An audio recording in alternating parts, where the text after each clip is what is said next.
ბატონო ემირ, თქვენ იცით ალბათ რომ თბილისობის დღეებში დამტკიცდა თბილისის ჰიმნი, რევაზ ლაღიძის თბილისო. მაგრამ თბილისის სიმბოლოები, გერბი, გასაღები, დროშა უკვე თითქმის აგერ 20 წელია არსებობს და მისი ავტორი ბრძანდებით თქვენ. ეხლა მე მინდა გთხოვოთ თბილისელებს კიდევ ერთხელ შევახსენოთ თუ რას ნიშნავს ეს, რა ჩადეთ აი ამ სიმბოლოებს. ლეგენდა და ჩემი დამოკიდებულება თბილისთან. ეს არის ჩადებული და სახიერად ეს არის სემანტიკური ნიშანი, რომელშიც არის აი ჩადებული ლეგენდის მთელი არსი და თბილისის ხასიათი მე მგონია.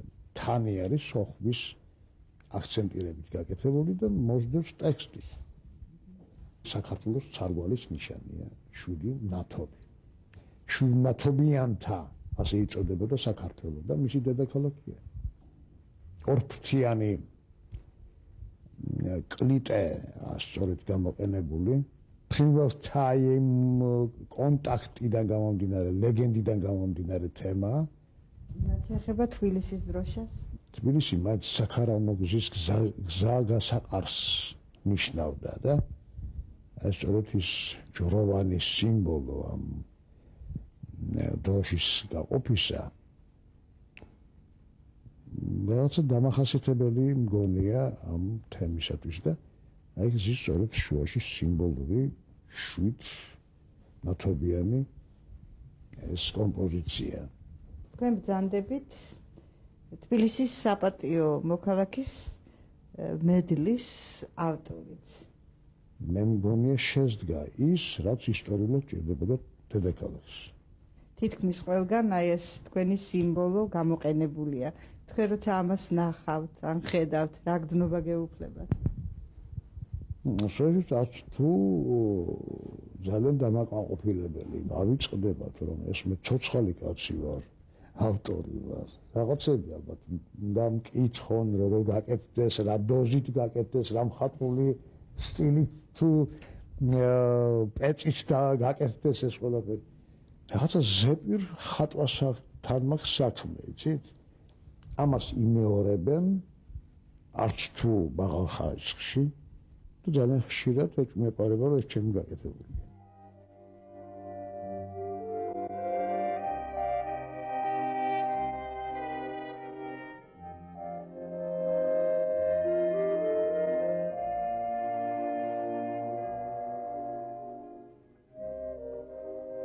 თბილისობის ტრადიციული დღესასწაული ყოველთვის რაღაც კვალს ტოვებს ქალაქში და დიდხანს გვამახსოვრებს თავს. მაგრამ პანტიკო თორდიასათვის წლევანდელი ზეიმი მართლაც რომ დაუვიწყარი იქნება. ხშირად მეკითხებიან ხოლმე აი ყველაზე მნიშვნელოვანი მოვლენა თქვათ ჩემ ცხოვრებაში. ჩემთვის ამ კითხვაზე პასუხის გაცემა ყოველთვის რაღაც სიძინეს წარმოადგენდა. ძალიან ძნელი იყო რაღაც გეთქვა, მაგრამ აი დღეიდან უკვე მე ვთვლი რომ ამ შეკითხვაზე პასუხის გაცემა ჩემთვის ძალიან ადვილია. და ეს იმიტომ რომ მართლაც დღევანდელი დღე ჩემთვის არის უზარმაზარი მოვლენა. მე მინდა მადლობა უთხრა ყველას, ვისთანაც კი საერთოდ ურთიერთობა მქონია, ვისთანაც ურთიერთობა მაქვს, ვისთანაც მითანამშრომლია. მე ვიცი რომ ყველას ვისთანაც მე მითანამშრომლია, ყველას დღეს წვლილი უძღვის აი ამ ჩემს თქვათ ამ ბედნიერებაში. თბილავი ამ შენს მომავალ წელს 60 წელი უსრულდება. მართალია ეს გიგანტის საწარმო დღეს სრული სიმძლავრით ვეღარ მუშაობს, მაგრამ დროის გამოცდას ნამდვილად გაუძლო. მიუხედავად მძიმე ეკონომიკური პერიოდისა, წარმოების გამოცდილი მენეჯმენტის წყალობით შესძლო კრიზისიდან გამოსვლაც. მოქმედოდ გაჩერებული წარმოებების ფონზე აქაურობა მართლაც რომ თვალსაჩინოდ გამოიყურება.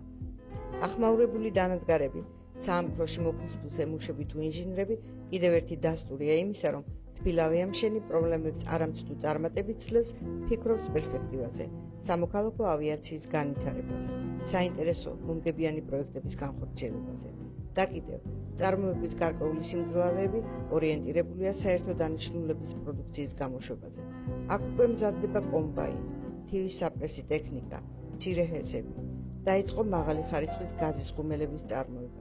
ეს კი მოგებასთან ერთად ასობით მუშახელის დასაქმების საშუალებასაც იძლევა.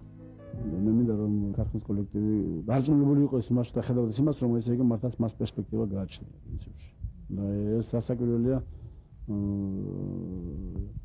ქვეყანასაც და ქალაქსაც რასაკვირველია გარკვეულ თქვათ დადებით თქვათ ელემენტებს შემატოს.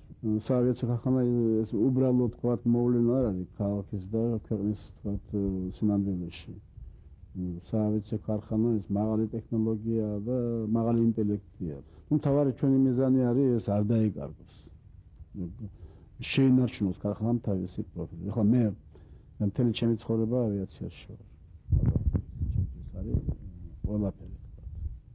ჩემი პოეზიაც ეგ და პროზაც ეგ არის პრინციპში. მე ლექსებს ვერ ვწერთ, ხოლმე შეიძლება ვიკითხო. ამიტომ მე ვთვლი რომ მე ჩემს საქმეს ვემსახურებ. და რასაკვირველია აი ეს მოვლენა რასაც ვაზეს ჩვენ გქონდა ლაპარაკი ეს ქარხნის აღიარება. ბევრი რაღაცა კეთდება დღეს იმისათვის რომ თქვათ ქარხანამ შეინარჩუნოს თავისი პროფილის ჩვენი ქარხნის 30 თანამშრომელი მე მაგალითად მუშები მე მგზავრებიან კანადაში 6 თვით. მათთან ერთად მუშაობენ ერთად გარკვეულ პროექტზე, რომლის თქვათ მე გაგრძელება მოხდება თბილისის საავიაციო ქარხანაში. მომავალ წელი სერიოზული თქვათ წელია ჩვენთვის, იმიტომ რომ რამოდენიმე პროექტი პარალელურად იქნება ათვისებული. აქ ლაპარაკია თქვათ მცირე ავიაციაზე და ალბათ მომავალ წელს სერიოზულად ვიმუშავებთ IA-58-ზე, რომლის წარმოება გაჩერებული იყო სამწუხაროდ ტექნიკური პრობლემების გამო. ალბათ მომავალ წელს მაგაზე გავაგრძელებთ მუშაობას.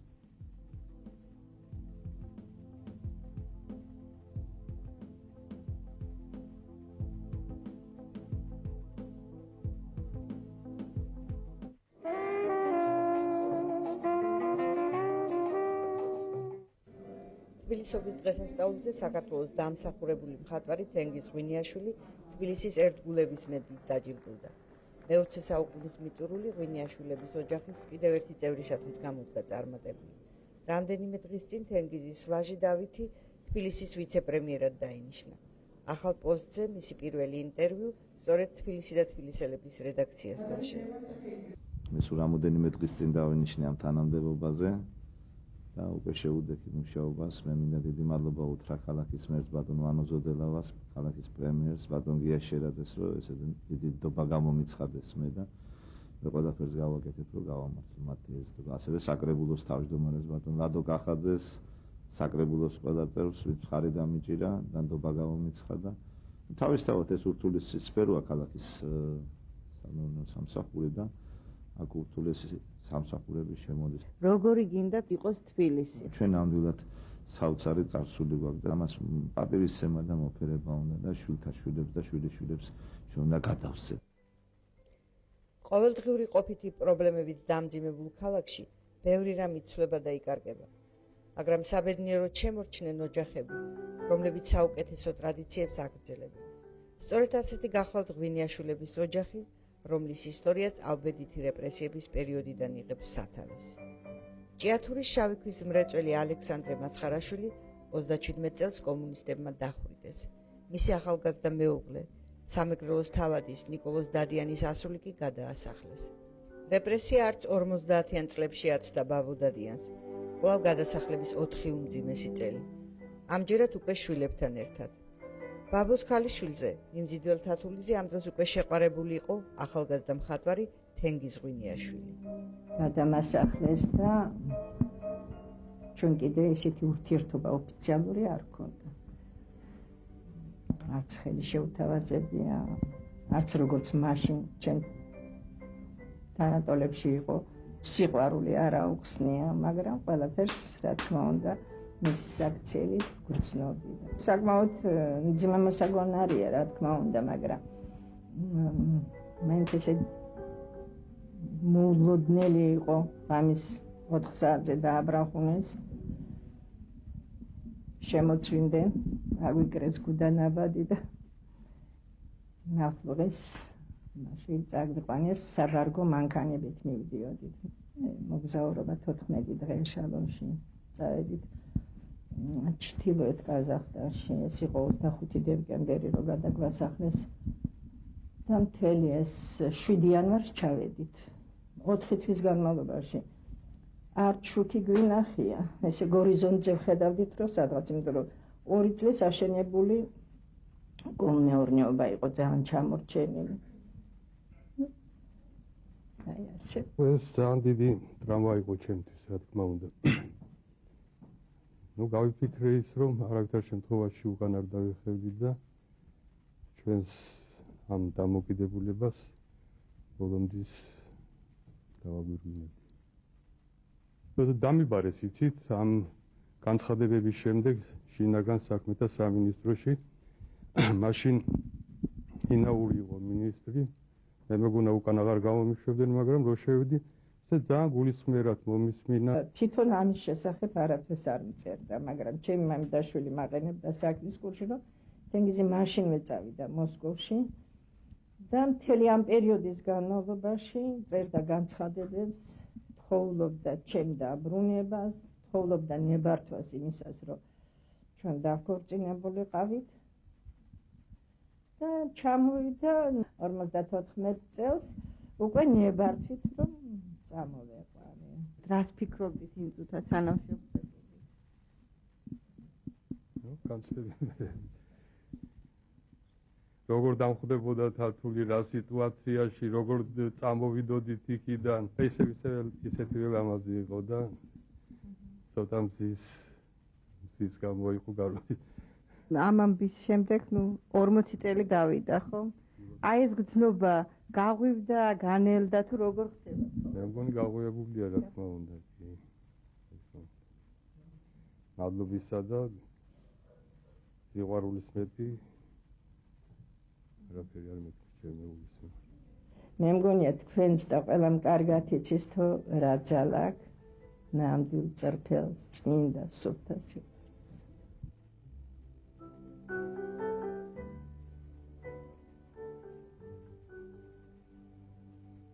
რაც კი მახსენდება ბავშვობიდან ეს არის ყოველთვის ბევრი სტუმარი სახლში, საოცრად თბილი დამოკიდებულება. ყოველთვის აი ხალხმრავლობა იყო სახლში და ყოველთვის საინტერესო ხალხი იყო, იქნებოდა ლადო გუდიაშვილი, ელენე ახვლედიანი. იყო რატო ეხლა ტრადიციული ოჯახი ვარ და ამ ტრადიციებს ავაგრძელებთ.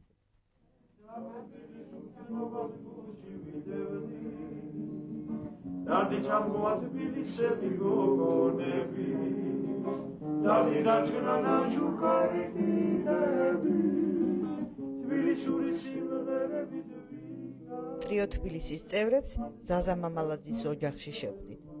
მასპინძელი მართლაც რომ ამაღლებული განწყობილებით დაგვიხვდა, რაც უსათუოდ პატარა სანდროს დამსახურება გახდათ. ყველაფერი რაც ბედნიერებაში შედის, ყველაფერი ნახოს სანდრომ და მისმა მეგობრებმა და თანატოლებმა.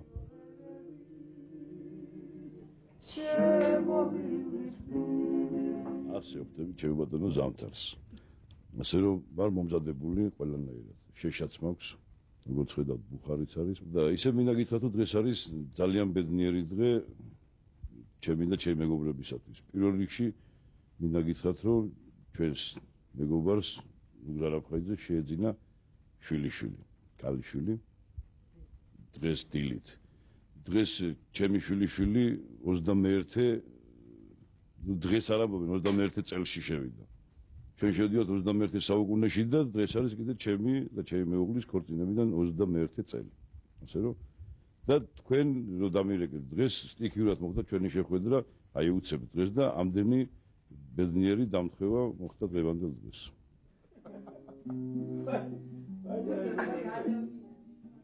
დღეს მე უბედნიერესი ადამიანი ვარ.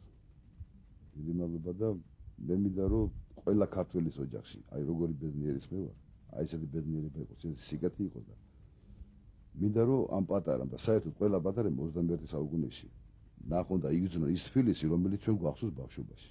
ტრადიცია უამრავი იყო ქალაქში, მაგრამ აი დღეს თუ ვინატრებდი დაუშვათ, ნუ უფრო უმცროსობის პატივისცემა ეს ნაწილობრივ დღესაც არის, მე მგონი და აი უბანში მაგალითად ქალთან ერთად მამაკაცი თუ მოდიოდა და მტერიც ეყოლოდა ქალთან ერთად მოარული ნებისმიერ ადამიანი იყო ხელშეუხებელი. დრაინდული წესები დაცული. უამრავი ორი კაცი ერთს არ ეჩხუბებოდა, ერთი-ერთზე იყო ჩხუბი. ადრე ქუჩაში რომ დადიოდი ხალხი ღიმილიან მხიარული დადიოდა და ეხლა ძალიან ძნელი სანახავია ესეთი ადამიანები. ეს ალბათ დღევანდელმა სიდუხჭინემ და ეკონომიკურ მდგომარეობამ მოიტანა და ვისურვებდი რომ 21 საუკუნეში ეს პრობლემები უკან დარჩენილი იყოს და ის სიხალისე და ის სიმხნევე დაბრუნებოდეს ხალხს. დიდი მადლობა და სხვათა შორის ხალისიანი განწყობა თქვენ დღესაც შეგიძლიათ ჩვენს ტელემაყურებლებს თბილისელებს შეუქმნათ თუ კი ერთ სიმღერას შეგვისრულებთ. სიამოვნებით შევასრულებთ ნანა დაუშვილის ახალ სიმღერას თბილისზე.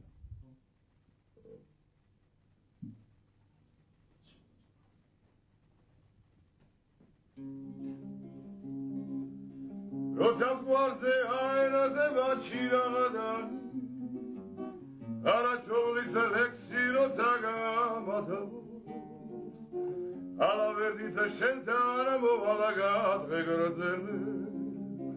გადღეგრძელება ჩემო დედა ქალაქო მინდა შენებზე გაგიმართილო საიდულო ახლა შენერც მინდა გელაპარაკო მომეფერე ისე როგორც დედის ერდას მომისმინე ჩემო დედა ქალაქო კუჯა კუჯა კალიბენდა სადუβოლეს სულში სერმს რუანადერი მივარის და მილახე შემი მე ბაიდოლე სიმღერებით შემოვივლი თბილის მე თბილისის სიმღერაში დავიფერფლე და თბილის ურგლობას გულში ვიტევდი და ვიგამღვა თბილისელი გოგონების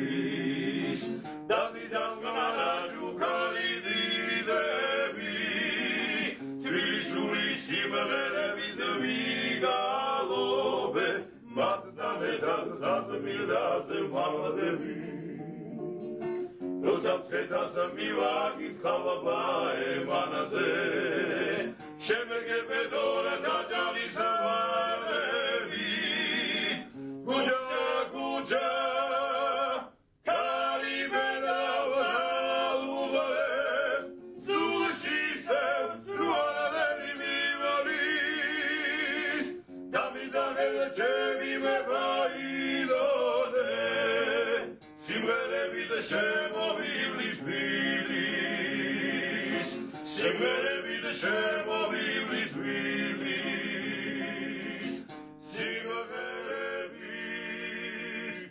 შემოვივლი თბილის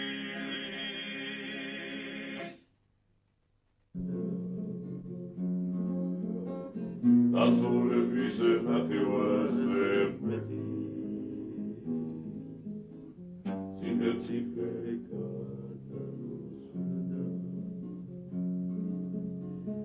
მესაგანში მოკვდე დავიმარხო რა მოგოდროцас ვერ ხედავ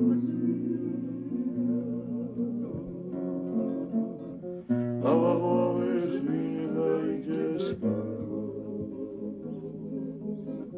გარიაცი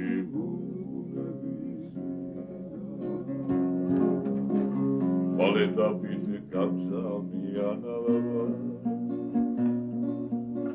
Dehom sentana gane sorreba mitis Kogok sheni siguarulita dadana Ginis guri ereti kurdi pitis Kogok sheni siguarulita dadana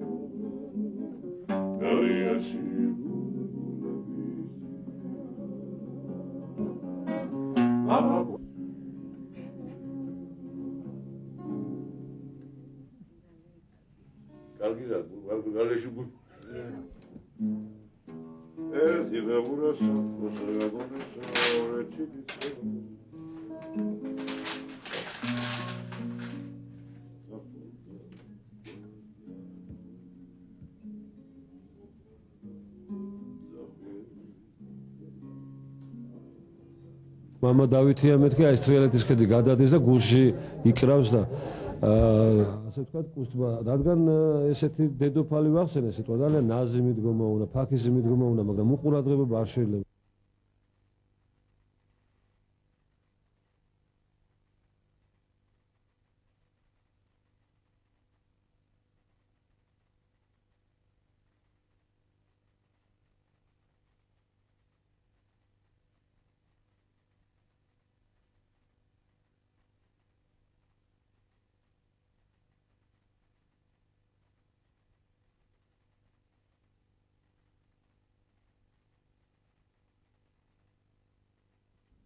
საღამოჟამ საქაურობას განსაკუთრებულ პეცმატებს განათებული ბუნგალო.